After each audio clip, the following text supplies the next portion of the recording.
Hi പണക്കാരനായ പറയാനോ പറ്റില്ല. Hi good morning. പണക്കാരനായ നൗഷാദ് മുതലാളിയും പാവപ്പെട്ടവളായ ദീജ സതീശനും തമ്മിലുള്ള ഒരു എന്താണ് യുദ്ധം യുദ്ധമല്ല, ഒരു ഒരു ചർച്ച ഇവിടെ ആരംഭിക്കുകയാണ്. ടെലിവിഷൻ തുറക്കാൻ പറ്റുന്നില്ല, മൊബൈൽ എടുത്ത് യൂട്യൂബ് ചാനലുകൾ തുറക്കാൻ പറ്റുന്നില്ല, എല്ലായിടത്തും ഇലക്ഷൻ്റെ ഇത്. നാളെ ഇനി എന്ത്, നാളെ ഇനി എന്തെന്ന് ചർച്ച.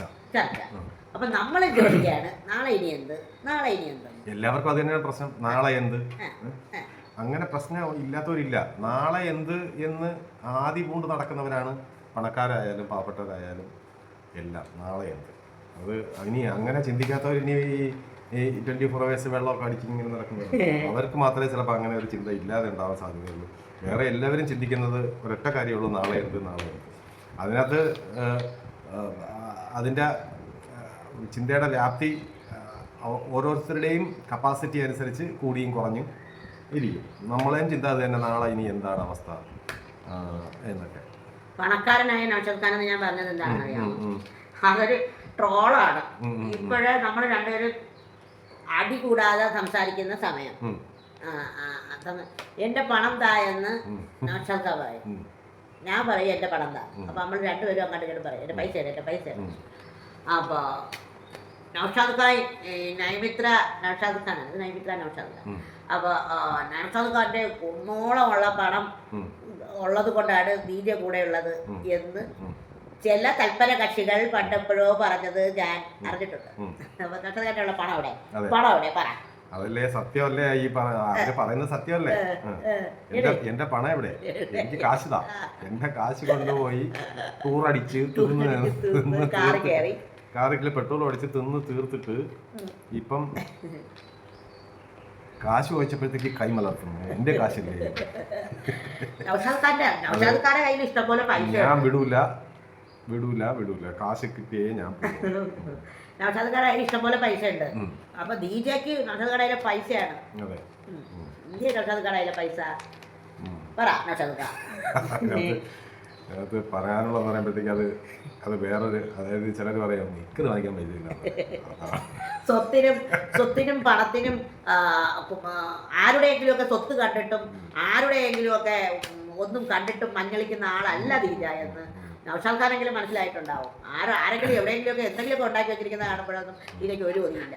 ദീജയ്ക്കുള്ളത് എൻ്റെ അച്ഛനും അമ്മയും ഉണ്ടാക്കിയ സാഹചര്യത്തിൽ പോലും അതില്ല. കാരണം അച്ഛനും അമ്മയും ഉണ്ടാക്കിയെങ്കിൽ അതിൻ്റെ അവകാശി വേറൊരാളും കൂടെ ഉണ്ട് എന്ന് കരുതുന്ന ആളാണ് ഞാൻ. ഞാൻ ജോലി ചെയ്ത് ഉണ്ടാക്കുമെങ്കിൽ മാത്രമാണ് അത് എൻ്റെതെന്ന് കരുതുന്ന ഒരാളാണ് ഞാൻ. നൗഷാദ് ഖാൻ്റെ സ്വത്ത് പണം, നൗഷാദ് ഖാൻ തന്നെയാണ് ഒരു സ്വത്തെന്ന് പറയുന്നത്.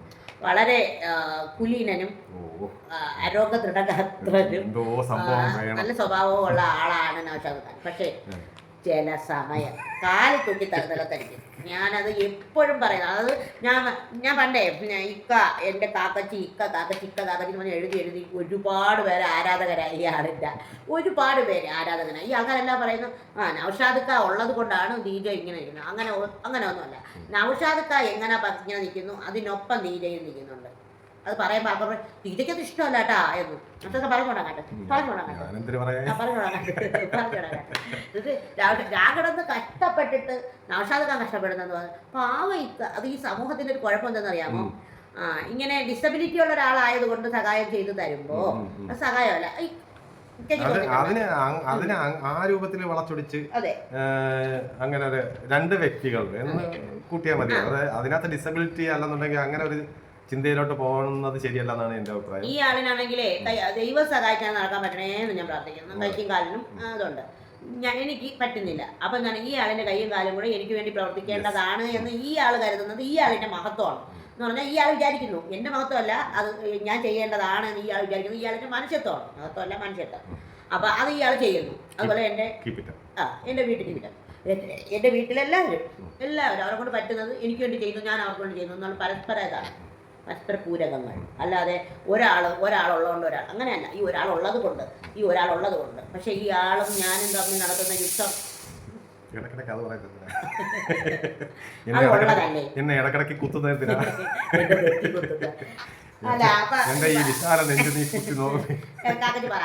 അപ്പൊ നമ്മള് പിന്നെ ഇപ്പൊ എത്തി നിൽക്കുന്ന നമ്മള് ഒരു വീടിനെ കുറിച്ച് ഒരു കാക്കച്ചി ഒരു അഭിപ്രായം പറഞ്ഞില്ല. വീടിനെ കുറിച്ച് ഒരാള് റാണി, അതായത് നമ്മള് കുറെ കാലം കൊണ്ട് വീട് സ്വന്തം വീട് എന്നുള്ള ചിന്തയിൽ ഇങ്ങനെ ഓടി നടക്കുന്നുണ്ട് എത്രയോ വർഷങ്ങളായി. പക്ഷെ നമുക്ക് അതിലേക്ക് ഇതുവരെയും എത്തിപ്പെടാൻ കഴിഞ്ഞില്ല. ഓരോരോ പ്രശ്നങ്ങളും ചില അവിചാരിത വിഷമങ്ങളും ഒക്കെ വന്നു കയറിയതുകൊണ്ട് നമുക്ക് ആ വീട്ടിലേക്ക് നമ്മൾ അധ്വാനിക്കുന്നതിൽ നിന്നൊരു പങ്ക് കൊണ്ടൊരു വീട് വയ്ക്കണം എന്ന് വിചാരിക്കുന്ന ഒരു ഐഡിയയിലേക്ക് നമുക്ക് ഇതുവരെ എത്തിപ്പെടാൻ പറ്റിയിട്ടില്ല.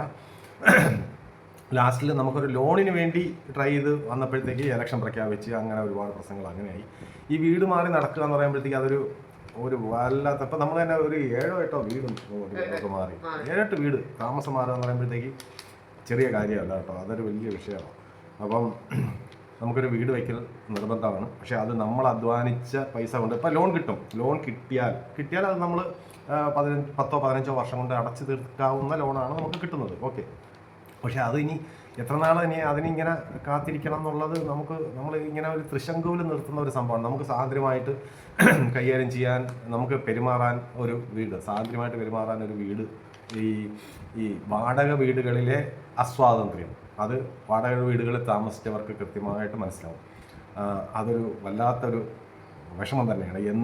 ഒരു പേടിച്ചു ഉള്ള ഒരു ജീവിതം.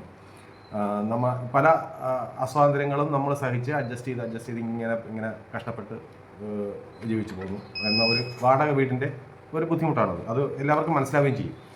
അപ്പോൾ അതിൽ നിന്നും ഒരു മോചനം എന്നുള്ള രൂപത്തിലാണ് നമ്മളൊരു സ്വന്തം വീടിന് വേണ്ടി കുറേ കാലം കൊണ്ട് സ്വരുക്കൂട്ടി അധ്വാനിച്ച് ശ്രമിച്ചുകൊണ്ടിരിക്കുന്നത്. ഇതുവരെയും ആ ഒരു ഭാഗത്തോട്ട് എത്താൻ നമുക്ക് കഴിഞ്ഞില്ല.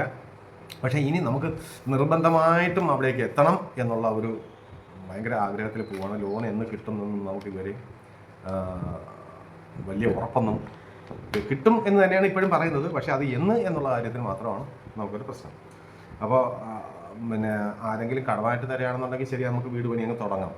വീടിനോടൊപ്പം നമുക്ക് നൈമിത്രയ്ക്ക് വേണ്ടി ഒരു ചെറിയൊരു പ്രൊഡക്ഷൻ യൂണിറ്റ്, കൊച്ചൊരു ഷെഡും കൂടെ തട്ടിക്കൂട്ടണം. അതിന് വേണ്ടിയുള്ള സ്ഥലമുണ്ട്. അതും കൂടെ റെഡിയാക്കിയിട്ട് വേണം നമുക്ക് വീടിൻ്റെ പർപ്പസിനും പ്രൊഡക്ഷൻ, നൈമിത്രയുടെ പ്രൊഡക്ഷന് വേറൊരു ഏരിയയും. അതാണ് നമ്മുടെ മനസ്സിലുള്ളത്. പക്ഷേ നമ്മളിപ്പോഴും ഓരോരോ പുതിയ പ്രൊഡക്റ്റുകളൊക്കെ ഇങ്ങനെ ചെയ്തുകൊണ്ടിരിക്കുകയാണ് കേട്ടോ. ഇത് പാക്ക് ചെയ്ത് വെച്ചതുകൊണ്ട് കൃത്യമായിട്ട് മനസ്സിലാവുകയെന്ന് അറിയില്ല. ഒരു പുതിയ പ്രൊഡക്റ്റുകൾ ഇത് നമ്മൾ കുറേ പേർക്ക് സാമ്പിള് അയച്ചു കൊടുക്കാമെന്ന് വിചാരിക്കുന്നത്, ടേസ്റ്റ് ചെയ്തിട്ട് അപ്പോൾ നമ്മൾ ഒരു പുതിയ പ്രൊഡക്റ്റ് പരീക്ഷണമാണ്. ഒരു 2-3 തവണയെങ്കിലും ഉണ്ടാക്കിയാലേ നമുക്ക് ഇത് ലോഞ്ച് ചെയ്യാൻ പറ്റുള്ളൂ എന്നാണ് എൻ്റെ ഒരു വിശ്വാസം.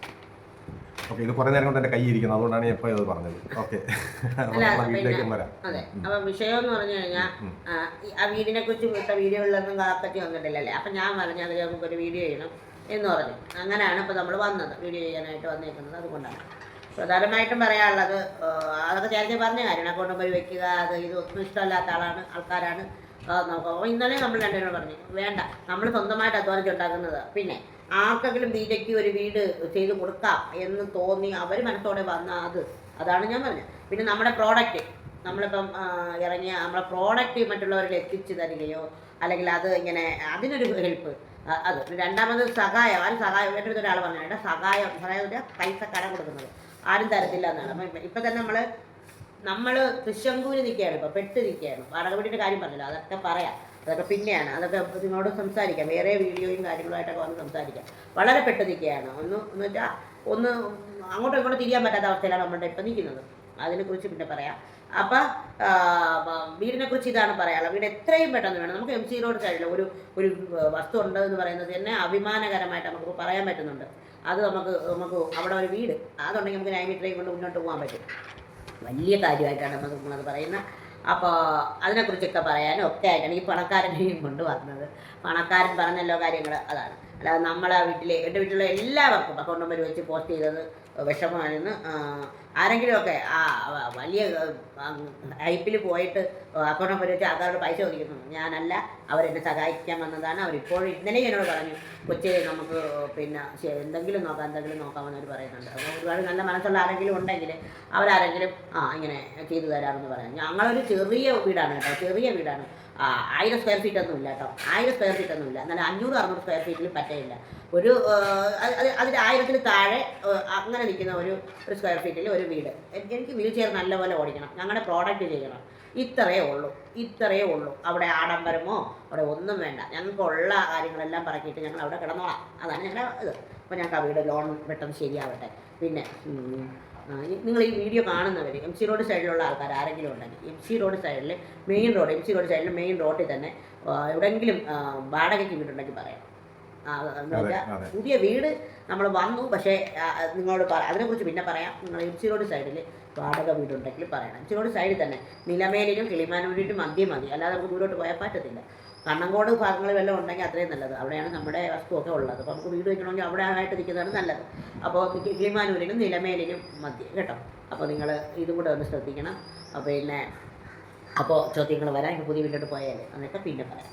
അപ്പോൾ ഇത്രയേ ഉള്ളൂ. അപ്പോൾ ഞാൻ കാക്കച്ചിയെ കൊണ്ട് വന്നതാണ്. അപ്പോൾ ഇത്രയേ ഉള്ളൂ വീഡിയോ. കൂടുതൽ സന്തോഷകരമായിട്ടൊന്നും പറയാനില്ല, പക്ഷേ ദുഃഖിച്ചിരുന്നിട്ട് കാര്യവുമില്ല. മുന്നോട്ട് പോയേ പറ്റുള്ളൂ എന്നുള്ളത് കൊണ്ടാണ് നമ്മൾ ഇനി പറഞ്ഞ് അവസാനിപ്പിച്ചുള്ളൂ. ഓക്കെ, പറഞ്ഞ് അവസാനിപ്പിക്കാൻ എൻ്റെ കാശെടു എന്ന് മാത്രമേ എനിക്ക് പറയാനുള്ളൂ. ഒരു 5000 രൂപ പ്രവാസിയായിരുന്ന സമയത്ത് കാക്കച്ചി അറിഞ്ഞു ഒരു 5000 രൂപ തന്ന് തുടങ്ങിയതാണ്. 5000 രൂപ തന്ന് കാക്കച്ചി അയച്ചത് നൈമിത്രയിലെ 5 അച്ചാറുകളുമായിട്ട് മുത്താനയിലുള്ള ചെറിയ വീട്ടിൽ അടുക്കളയിൽ തുടങ്ങി. പലപ്പോഴും പറഞ്ഞിട്ടുള്ള കഥയാണ്. തുടങ്ങിയതാണ്. ആ 5000 രൂപ കഴിഞ്ഞിട്ട് പിന്നെ ഈ 5000 രൂപയുടെ കഥ എപ്പോഴും പറയും കേട്ടോ. പിന്നെ കാക്കച്ചിയുടെ 1-2 ഫ്രണ്ട്സ്, റിലേറ്റീവ്സ് പിന്നെ കുറച്ച് പൈസ കടം കൊടുത്തു. അവിടെ നിന്ന് കയറി പിന്നെ നിങ്ങളുടെ ഡിസബിലിറ്റി ക്ഷേമ കോർപ്പറേഷൻ, ഭിന്നശേഷി ക്ഷേമ കോർപ്പറേഷൻ ലോൺ തന്നു. വികലാംഗ എന്ന് പറഞ്ഞുകൂടാ, ആൾക്കാർ അറിയാതെ ഒക്കെ വികലാംഗ എന്ന് പലയിടത്തും പറയുന്നുണ്ട്. വികലാംഗരെന്ന് ഉച്ചരിച്ചുകൂടാ, അതുകൊണ്ടാണ് ഭിന്നശേഷി ക്ഷേമ കോർപ്പറേഷൻ എന്ന് പറയുന്നത്. ഡിസബിലിറ്റി എന്ന് വേണമെങ്കിൽ പറയാം. അപ്പോൾ ക്ഷേമ കോർപ്പറേഷൻ ലോൺ തന്നു. അതിനുശേഷം ഞങ്ങളുടെ ഏറ്റവും പ്രിയപ്പെട്ട ഒരു സൗഹൃദം പിന്നെ കൈപിടിച്ച് കയറ്റി നമ്മൾ കയറി വന്ന് അപ്പോഴത്തേക്കും കോവിഡ് വന്നു. പിന്നെ അതിനുശേഷം അച്ഛൻ്റെ അസുഖം, അത് കഴിഞ്ഞ് പിന്നെ നമ്മുടെ നൈമിത്രയുടെ വലിയ ഒരു നന്മയിലേക്കുള്ള തുടക്കം, അത് വലിയ ഒരു വീഴ്ചയിലേക്ക് പോയി. ചേർത്ത് പിടിച്ച മനുഷ്യന്മാർ ചുറ്റിനുമുണ്ട്, അവരെ എല്ലാവരെയും നമുക്ക് ഓർമ്മിക്കുന്നു. പക്ഷേ എല്ലാം കൂപ്പുകുത്തിപ്പോയെന്ന് പറയാം. അങ്ങനെ ഒരു അവസ്ഥയിലോട്ട് പോയി. അവിടെ നിന്ന് ഞങ്ങൾക്ക് പിടിച്ചു കയറാൻ ഒരു വഴിയില്ലായിരുന്നു. നമ്മളങ്ങനെ പയ്യെ പിടിച്ച് കയറി വരുമ്പോഴാണ് ഇതുപോലെ വീട് മാറ്റം കടമാറ്റം അപ്പോൾ നമുക്ക് പറ്റാതെ വരുന്നത്. അപ്പോൾ നമുക്ക് സ്വന്തമായിട്ടൊരു ഇടം വേണം. അതാണ് ആവശ്യം. അതാണ് ഇപ്പോൾ നമ്മുടെ ആവശ്യം. താൽക്കാലികമായ ഒരു 6 മാസത്തേക്ക് MC റോഡ് സൈഡിൽ തന്നെ ഒരു വീട് വേണം. അകത്തോട്ട് ഒരു 100-200 മീറ്ററൊക്കെ ആണെങ്കിലും കുഴപ്പമില്ലല്ലേ? ഒരു വീട് വേണം. ഇനി 10000 രൂപ വാടക കൊടുക്കാണ്ടോ, 12000 രൂപ വാടക കൊടുക്കാണ്ടോ, നമ്മൾ ഈ ബാക്കിയുള്ള ഷോപ്പ് ഒന്നുമില്ല, നമ്മൾ എങ്ങനെയെങ്കിലും വാടക ഉണ്ടാക്കി കൊടുത്തോളാം. ഇത്രയും നാളും അങ്ങനെ വാടക കൊടുത്തില്ലേ, അതുപോലെ ഉണ്ടാക്കി കൊടുത്തോളാം. അങ്ങനെയാണെങ്കിലും നമുക്ക് തരണം, തന്ന് സഹായിക്കണം. വീഡിയോ കാണുന്നവർ സഹായിക്കണം. പിന്നെ അച്ചാറുകാരാണെന്ന് പറഞ്ഞാൽ അവിടെ അത്രയും വൃത്തിയായിട്ടൊന്നും നോക്കൂല, മര്യാദയ്ക്ക് ചെയ്യും എന്നൊരു ഉറപ്പ് കൂടി തരും. അപ്പോൾ ടാറ്റ. അപ്പോൾ ശരി, എല്ലാവർക്കും ഇലക്ഷൻ റിസൾട്ട് വരാനുള്ള ദിവസമാണ്. അപ്പോൾ അതിൻ്റെ ആശംസകൾ.